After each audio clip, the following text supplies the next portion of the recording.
Hey guys, welcome back to AW Motors. In today's video, I'll be replacing my dad's tires off my dad's Toyota Camry 2003. And just to let you know, this is not like an in-depth rundown. I will do that in like another video about about all the jacking lifting points and all. But in this video, it's just going to be replacing the winter tires with the summer tires. And yeah, let's start with taking off the tire. So firstly, we have 4 steps of replacing a tire. So the first step is, as you can tell here, this is our jack and this is our axle stand. So the first step is to put this jack on the right position, which I will tell you in another video.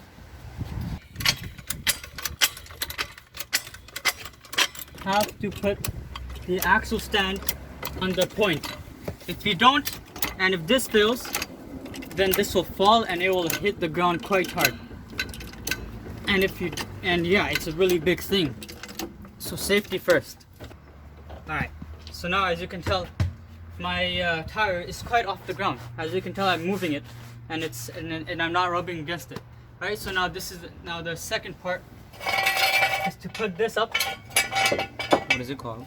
The axle stand. And I just slowly let the axle stand, this jack stand go, and then I just tighten it just like that. For safety procedures.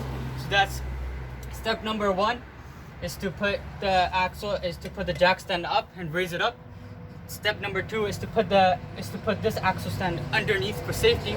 Step number 3 is to find your socket and your impact gun and remove your, just like so.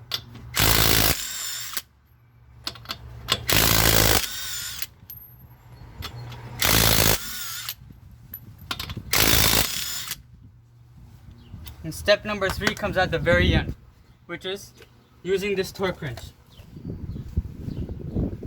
And if this doesn't come off, then you basically have no choice but to keep smacking it, or you can put it back in the threads and then just move it out, and then it will come out just like that. And oh yes, and remember to always keep your tires right by you, and to make sure that they don't roll off, and also to remember that once you take this tire off, you will have to use a chalk, or chalk is more preferred, or permanent marker, right? So when you take this off, when you take this one off, this is left front, so it doesn't say anywhere here. So what you'll put here is left front, right? So you'll put L, F.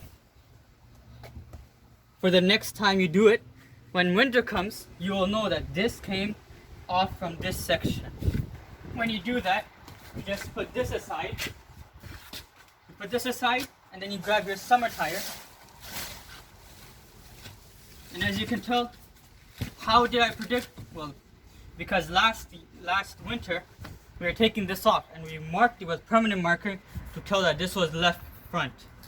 So what you do now is you put this tire back, you align it with all of these, and oh yes, and if your hub, this portion here is like extremely like built up with rust, then you should really grab like some kind of sandpaper, then just rub it over. But mine isn't that terrible, because mine doesn't have any kind of build-up corrosions. So here, you push it like that.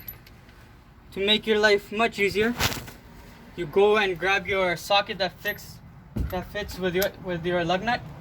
You simply just keep moving it like this, and then until like that, hand tighten.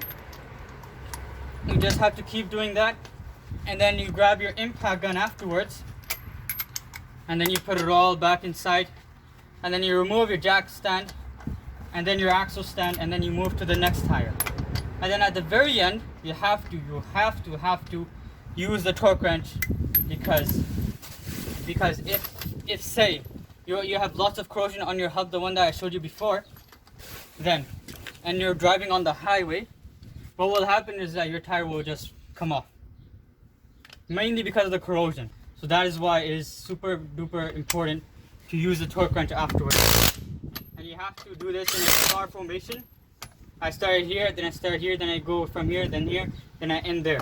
If you don't do that, then your tires are gonna be, and it's gonna be uneven on one side and then the uneven from the other side, and they will chip off, and then not so good news. Now, as you can tell, it's an electric impact gun. It's powerful, but for safety reasons, even with an air impact gun controlled by compressed air, you still have to use this torque wrench right here. As you can tell, it has a number scale. You should do it around 100 foot-pounds if you're like in this kind of vehicle, like a, you know, not like a truck. Truck, you would have to use bigger foot-pounds, like 150 or so. All right, so now we came to the final step, which is torque wrenching all of the wheels. This is the number scale. So I use this number scale because it's easier to read. So I'm gonna go all the way to 100 foot-pounds. So I'll just show you really quickly. So right there is 100 foot-pound. Put it in like this. Push down. You hear one click. That means it's tightened. You'll get stuck sometimes. Let me go down. Hear that click. Go down back again. Hear that click. Hear that click. Alright, that will get stuck. So I know it's annoying sometimes, or most of the time, but you know. So that is how you torque wrench the tire. Thank you guys so much for watching my video, and yeah, I apologize for not uploading for a month. I was busy with my own personal life, but yeah, I'm back on routine, and hopefully I'll be able to make more content like this. Thank you guys so much for watching. If you guys enjoyed this video, don't forget to like and subscribe.